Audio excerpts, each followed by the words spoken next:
Mazuva wangu mwari yareba, ndakamirira rubatsiro rwenyu. Ndakatarira kudenga nemisodzi, ndichiti Baba ndinzwirei ngoni.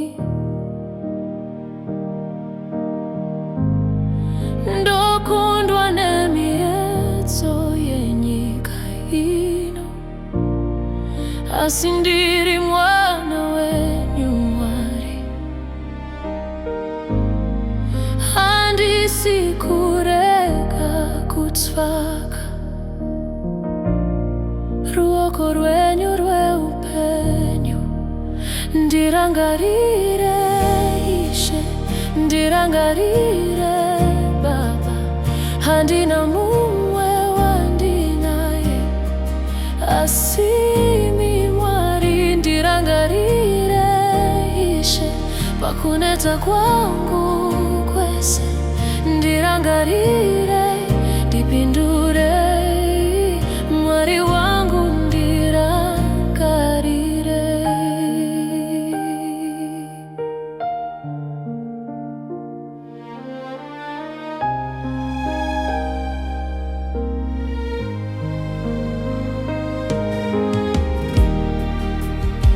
Ndikurarama nemarwadzo akawanda, asi hopu yangu yese iri kwamuri Mwari.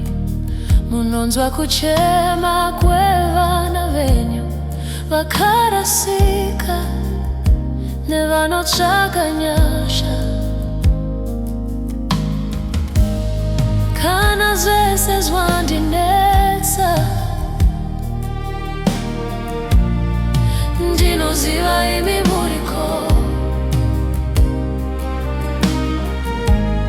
Musandisiya, musandikanganwa. Ndiri pamukova ndichinoka, Baba ndibatsei ruoko.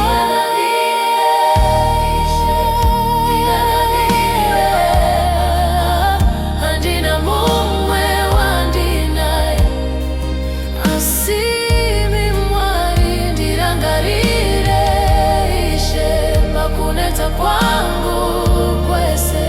Ndirangarire, ndipindure Mwari wangu, ndirangarire. Ndinoziva munondida, mufudzi wangu wakanaka. Usiku nesikati